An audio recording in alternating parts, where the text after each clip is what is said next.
Good morning, everyone, and welcome to the Sunday service of Now Creations. It's always a joy to remind you that the most important energy you have is the one that is within you at the very center of your being. You have that loving presence. You have that loving presence. It's the most important presence. It's the all of light. A couple of comments before we begin today. First of all, I'm very pleased with our new book study this past week, the Ascension Handbook by Tony Stubbs. If you would still like to join us, not too late to do so, on Wednesday evening from 7 to 8:30 and Thursday morning from 10 to 11:30.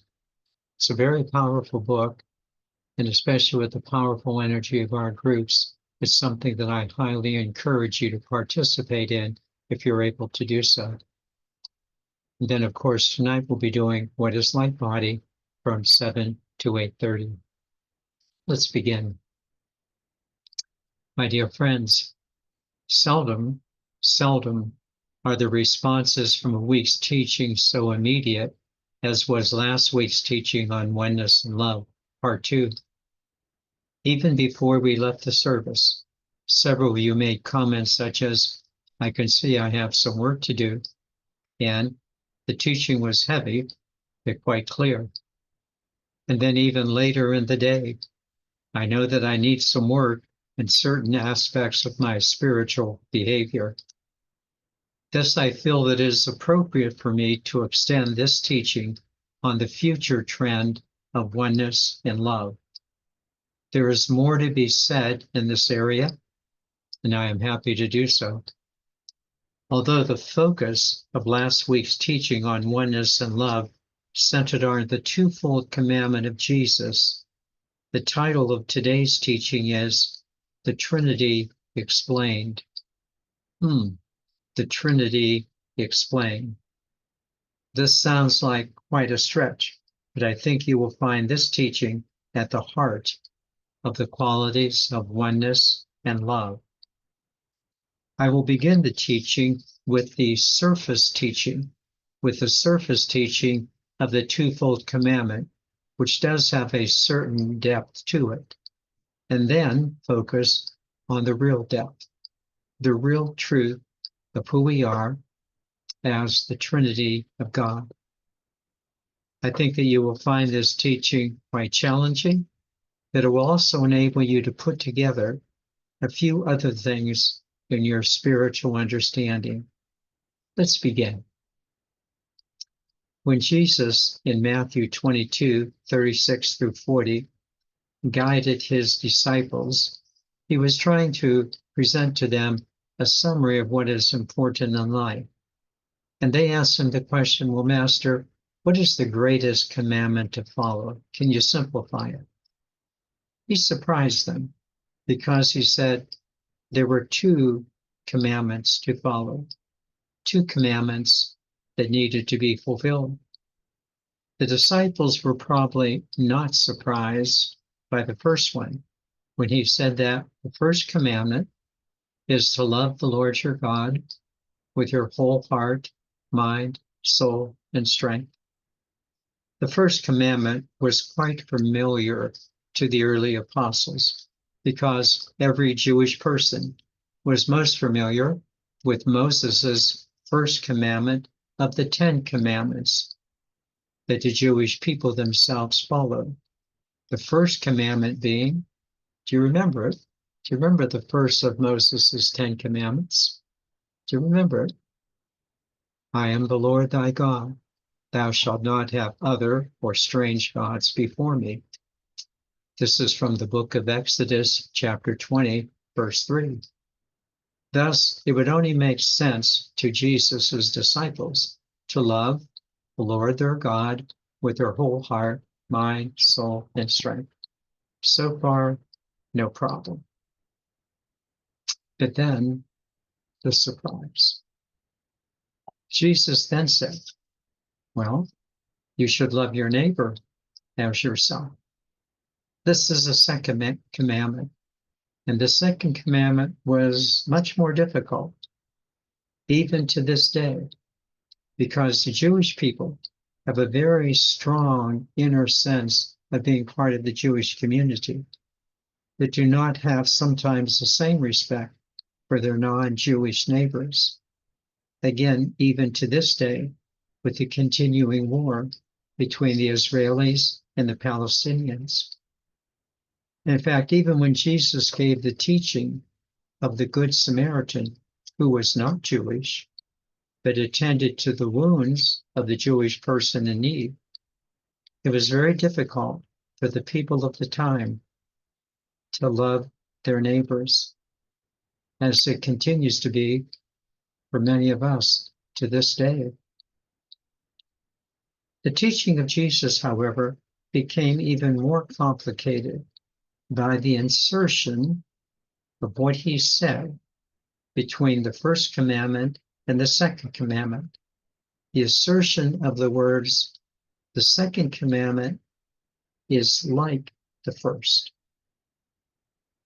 The implication was quite clear.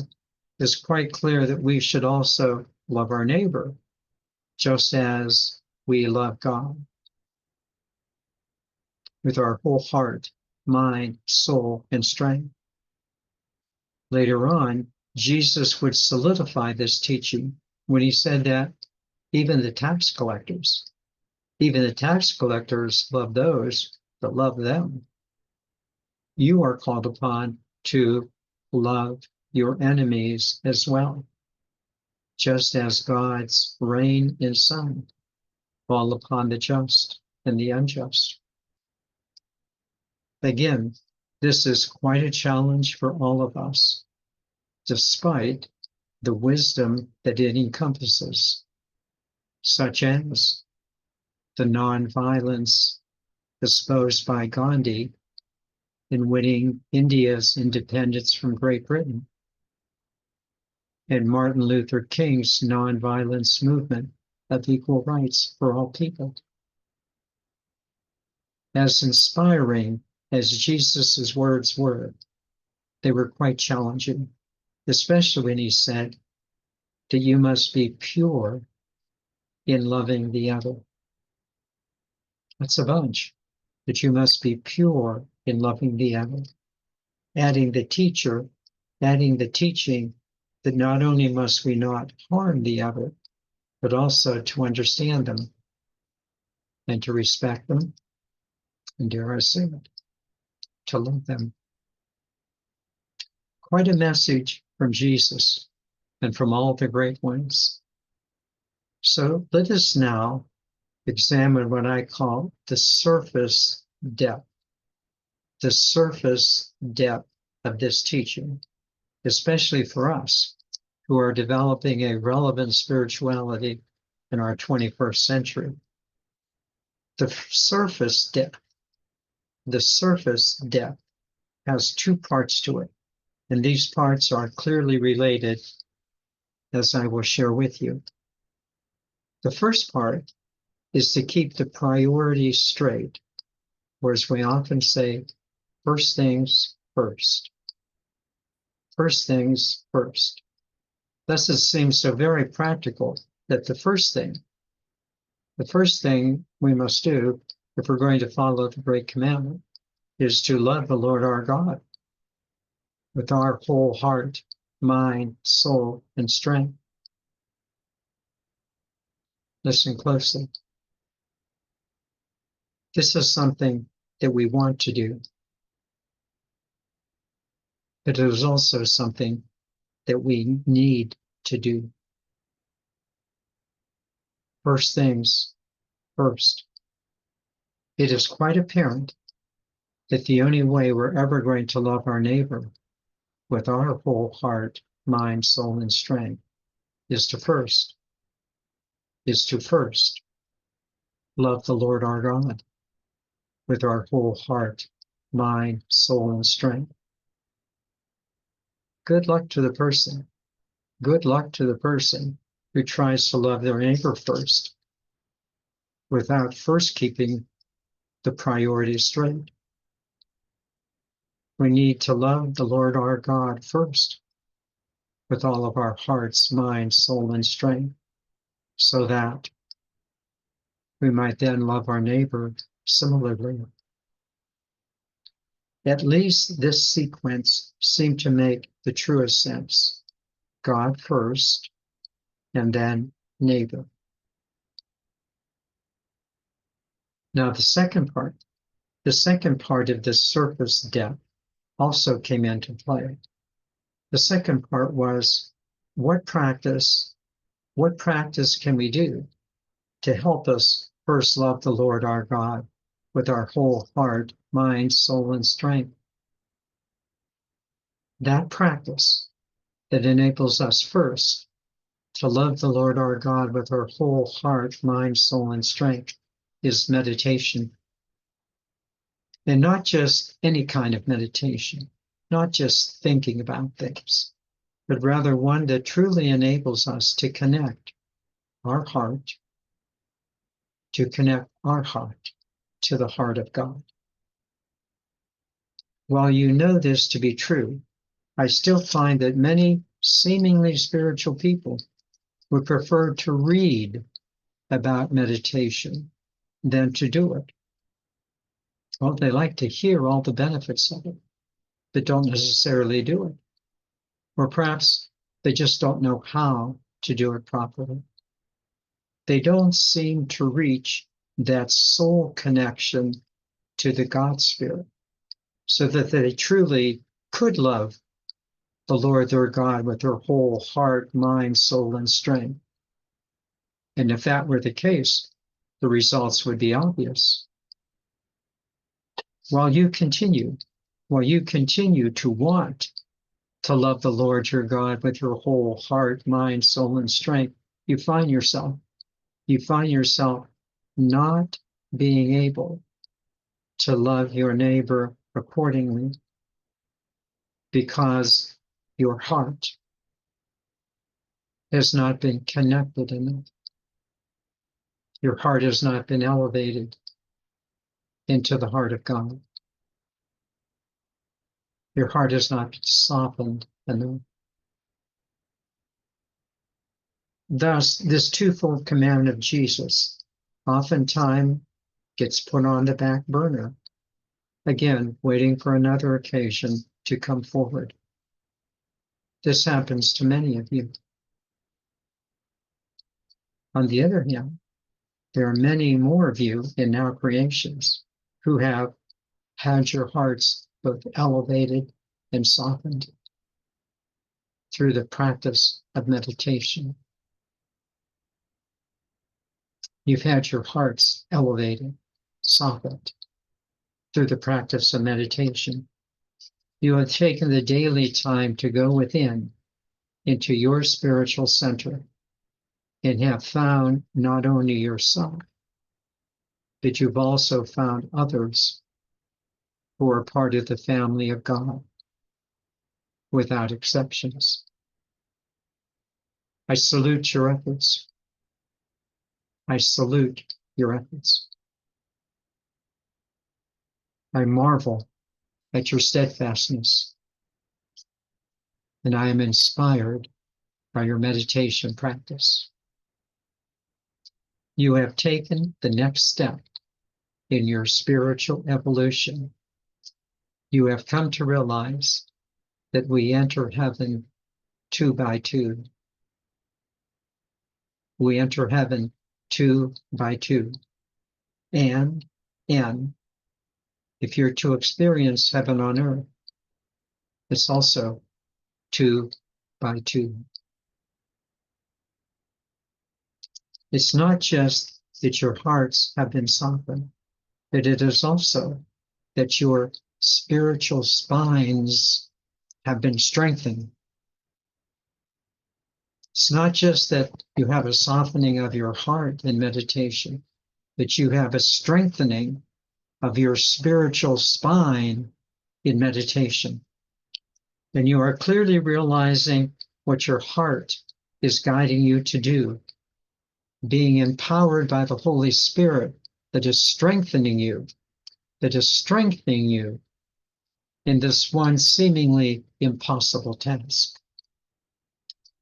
Such a commitment Such a commitment was voiced in an email that I received this past week from a member of Now Creations. It's very beautiful. She said, I have made a real commitment to following my spiritual practice and dedicating much of my time to it. And then she added these words, I can't resist the joy it brings.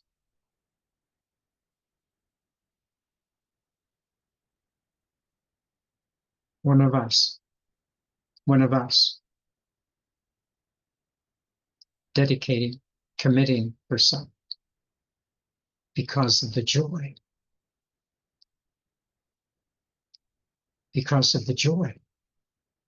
that it brings.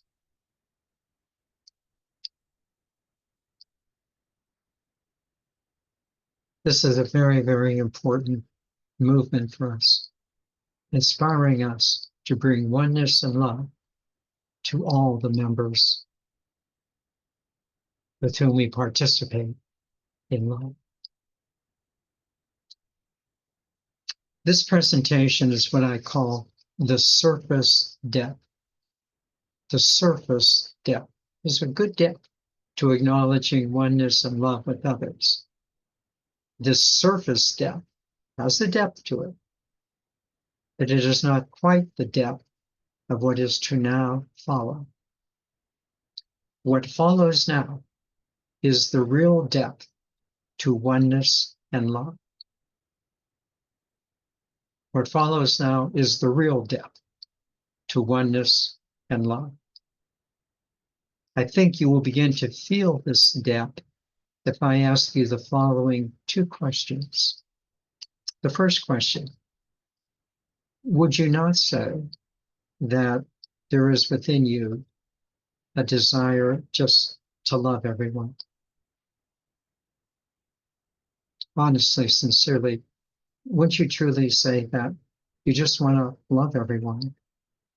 That there is this desire within you to be kind, loving, helpful, and compassionate. Is this not true? The second question, how did this desire get into your heart? How did this desire to love everyone get into your heart? How did that desire get there? The simple answer to the question is that it was put there, put in your heart by our Creator. Please reflect on this. The love in our hearts for others. The love in our heart for others was placed within our hearts by our loving Creator so that we could love our neighbor as ourselves. So that the love of God, loving God with our whole heart, mind, soul, and strength would include loving our neighbor with our whole heart, mind, soul, and strength.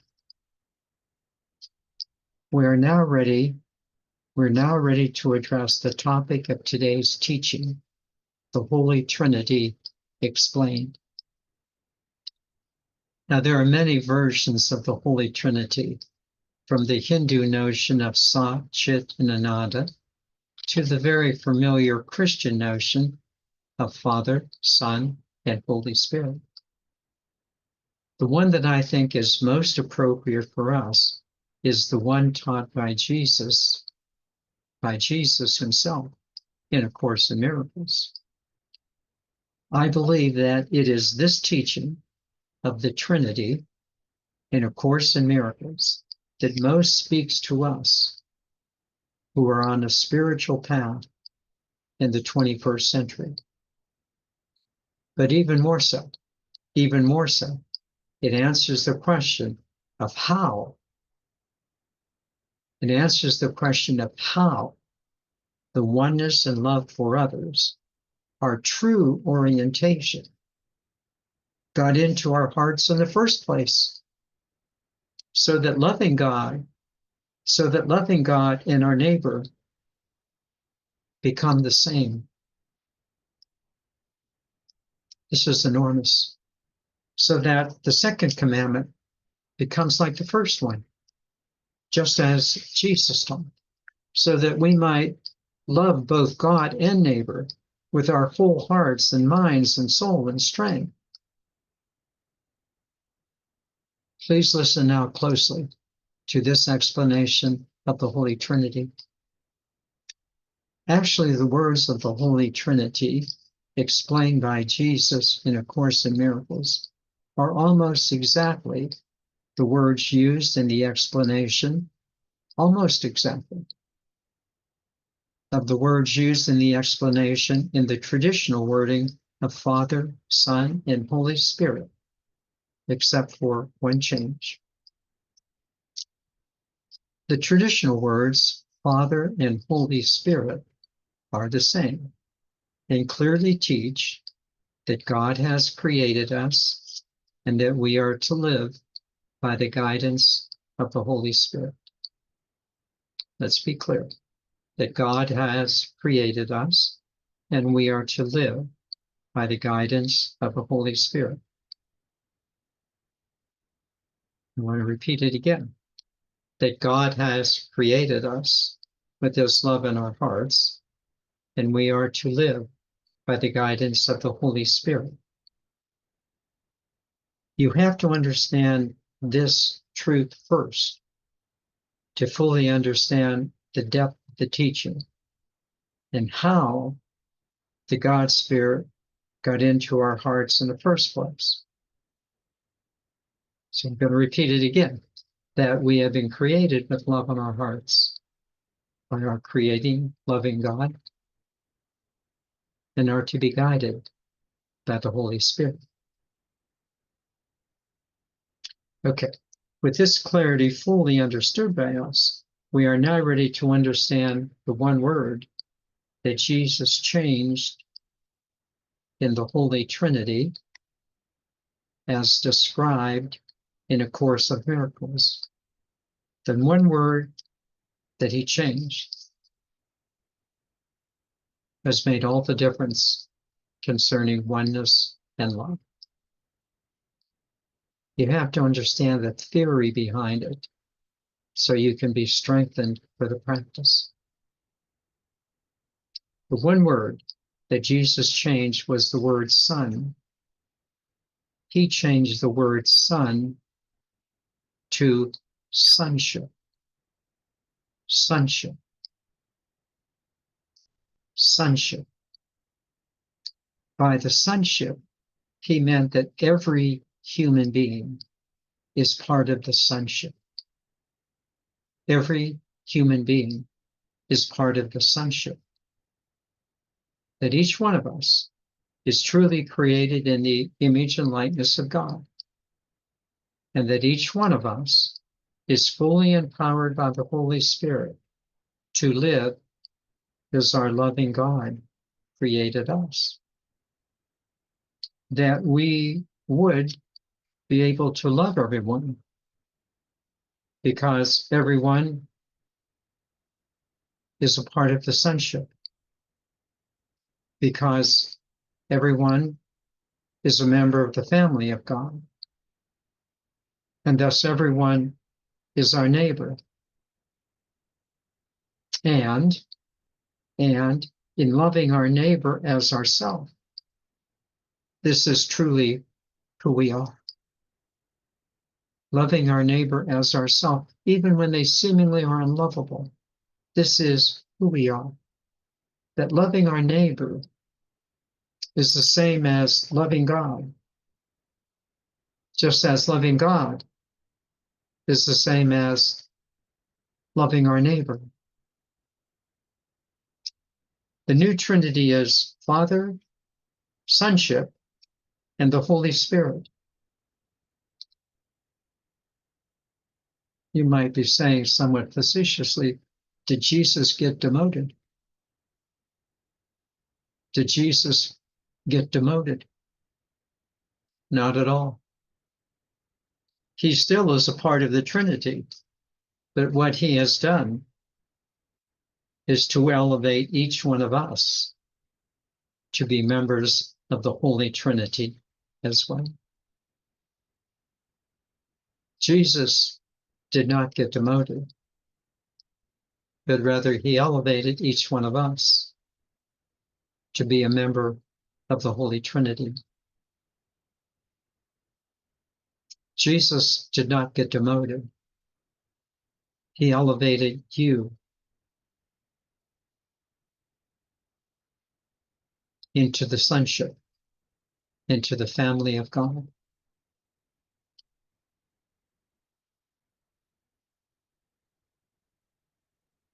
Somewhere along the way, you will accept this.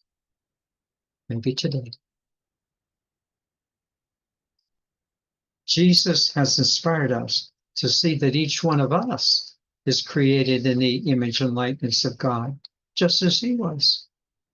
That each one of us has that divine spark of the Holy Spirit within us to guide and strengthen us, just like he had.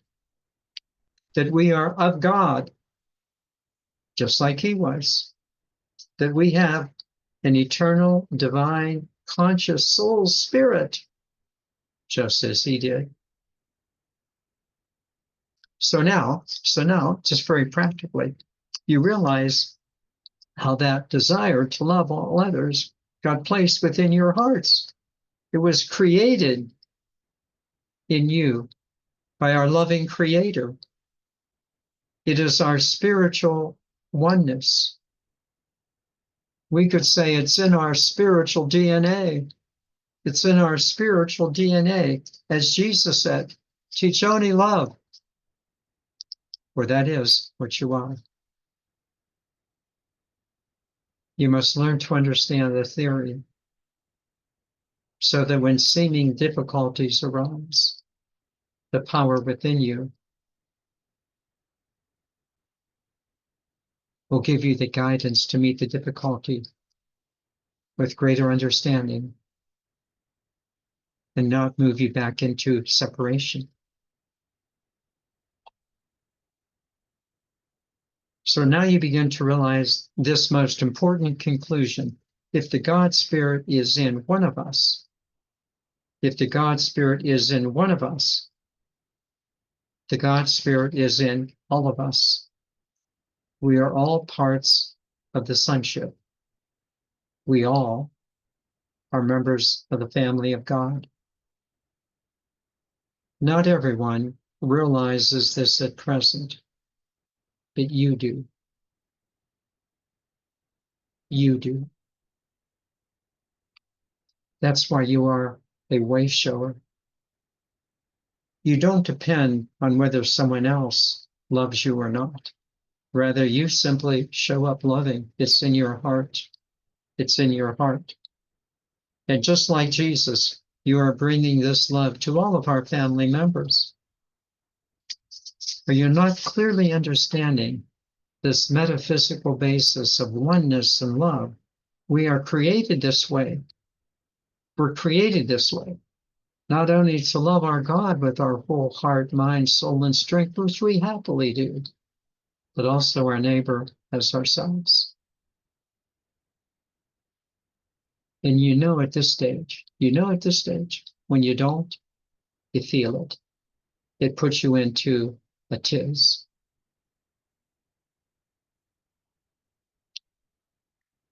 Now you know the teaching of the Holy Trinity, Father, Sonship, and Holy Spirit, taught by Jesus himself. This is the truth for all of us who are moving on an elevated spiritual path. In conclusion, I trust this teaching has given you a way of perceiving the Holy Trinity with you as an important member of the sonship, the family of God. Additionally, you clearly understand the importance of daily meditation You clearly understand the importance of daily meditation to renew your oneness with the divine so that you can renew your relationship with your neighbor, loving both with your whole heart, mind, soul, and strength.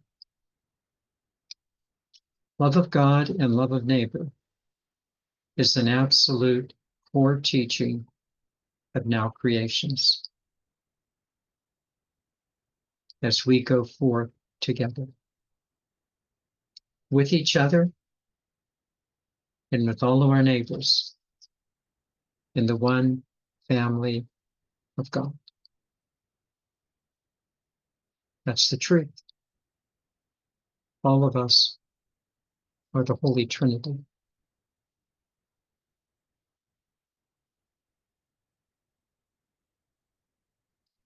Let me now bring you into meditation. And again, what a joy it is to do so.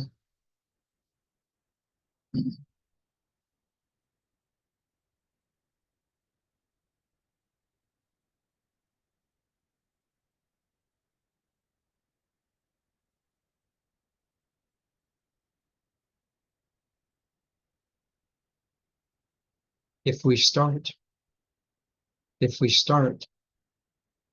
trying to love our neighbors as ourselves, if we start there,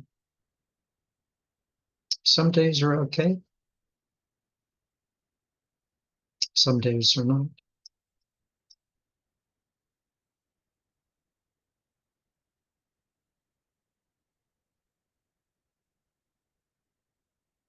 It's great when there's agreement, not so neat when there's disagreement.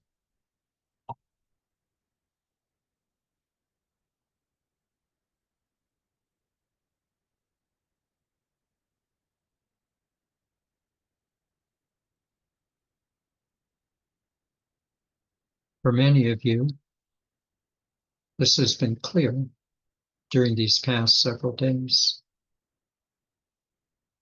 It has really been clear throughout our lives.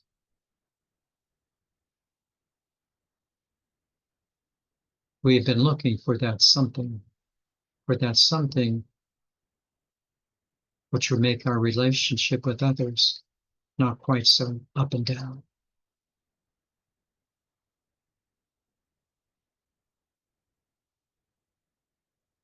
We've been looking.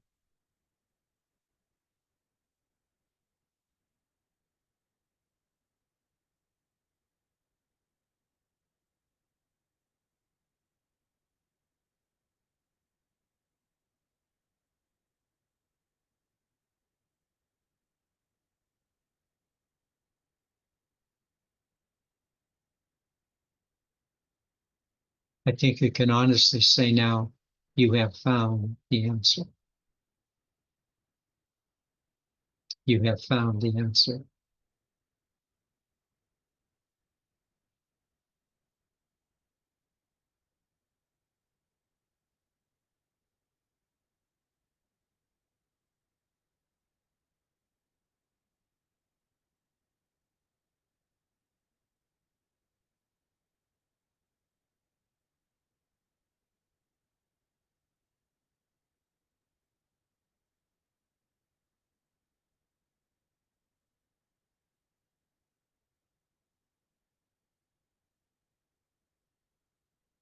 You knew the answer theoretically.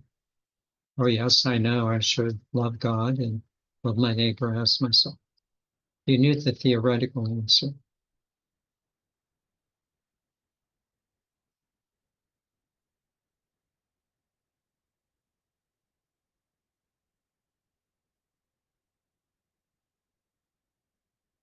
What was often missing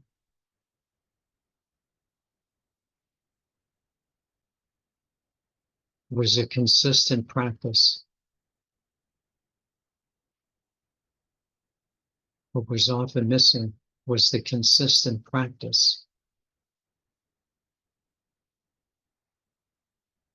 of connecting with the God Spirit within you first.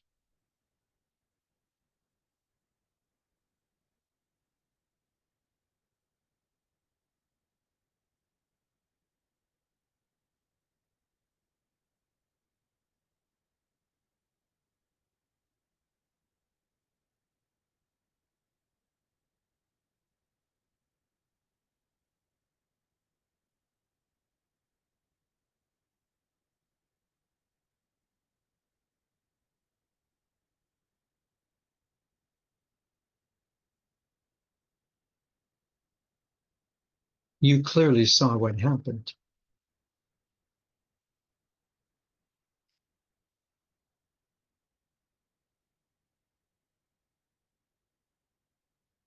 When you lacked consistent practice, it was the little you, your little personality self, that tried, that really tried to love others.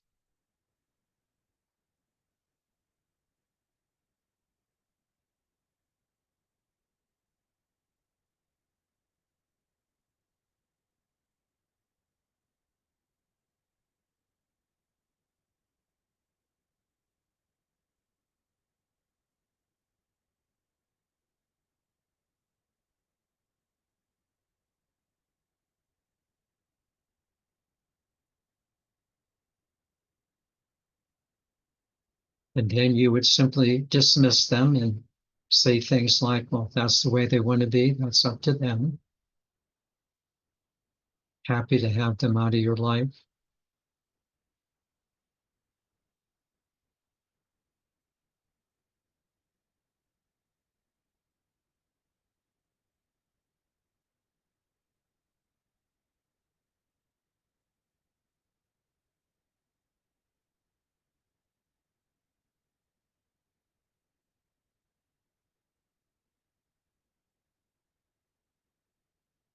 But whenever you saw them again, or whenever their image came into your mind, there was dissatisfaction.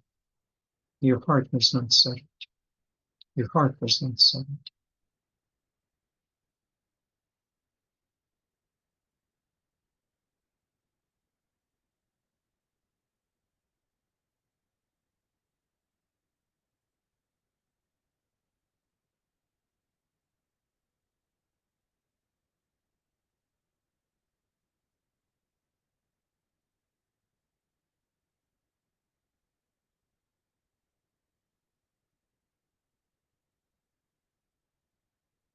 And then those words from A Course in Miracles began to penetrate you.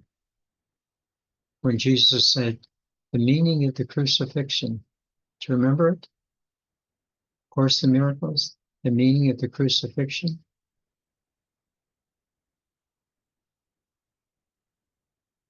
was to teach you that no one lies outside of the family of God.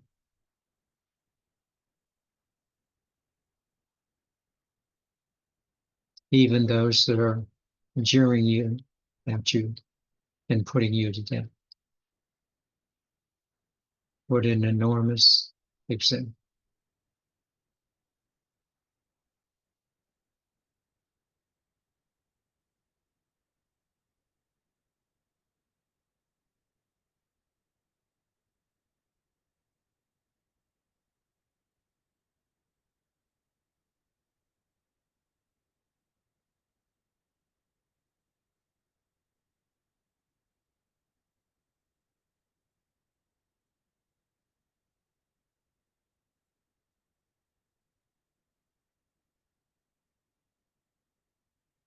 So now we know the two pillars of moving forward. We know the two pillars of moving forward. The first one is the daily consistent practice of meditation. When your heart is in the heart of God, they become one. And you know this.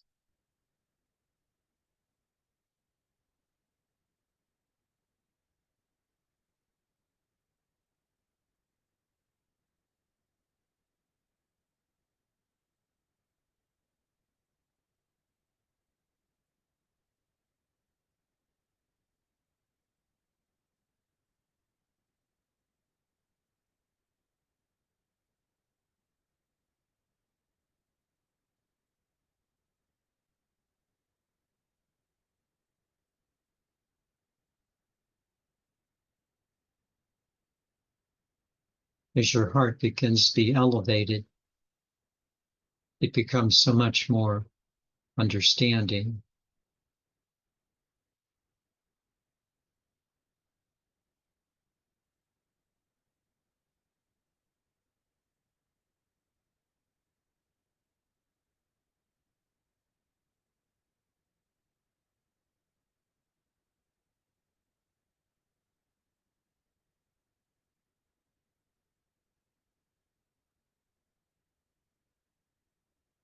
So that rather than complaining about others,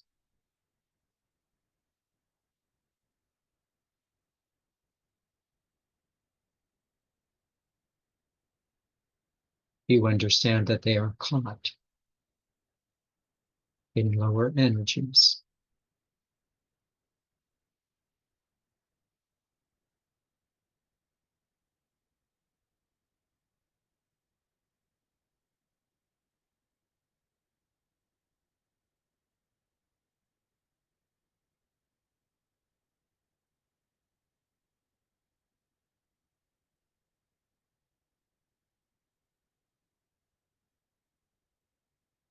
There really are baby and young souls new to the human experience.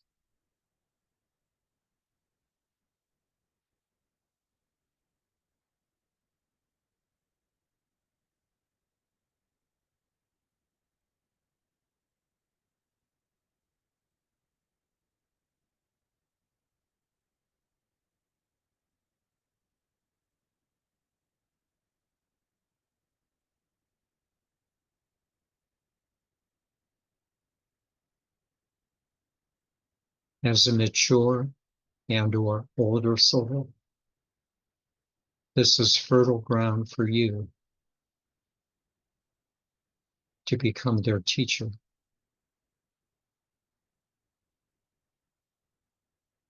and to love them.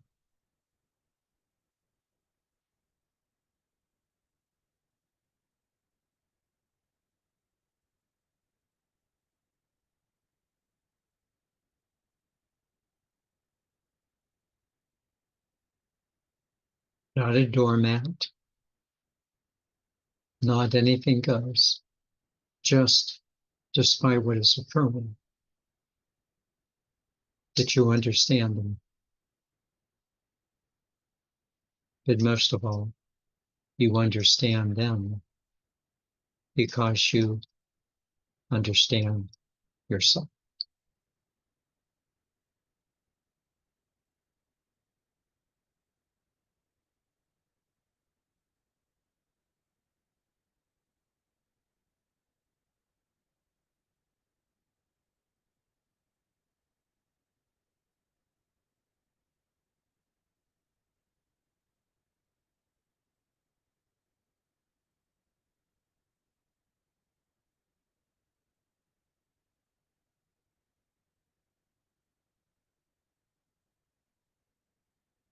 Today's teaching on the Holy Trinity is a pathway to freedom for you.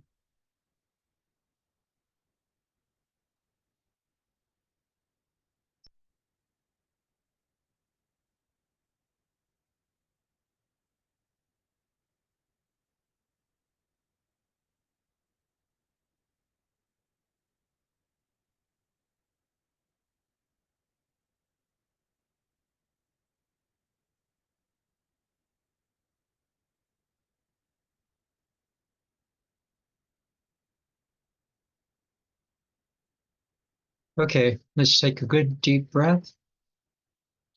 Yes, it was a heavy teaching this morning, one that we needed to complete this notion of oneness and love.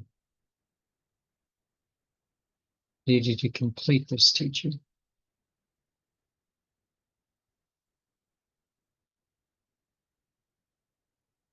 So let's live it throughout the day.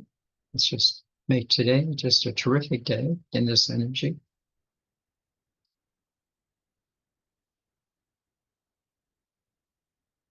And perhaps ponder it a couple of times and let it be your future.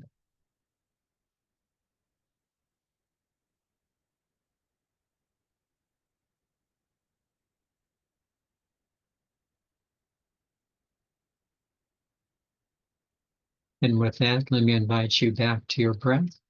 Nice, happy breath. The Holy Trinity. Ah, I'm part of it. I'm part of it. Indeed you are. Indeed you are.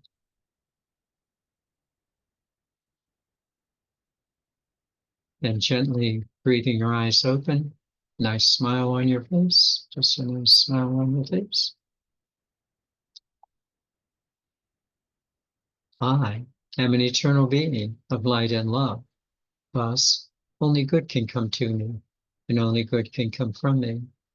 And we are eternal beings of light and love. Thus, only good can come to us, and only good can come from us. Namaste.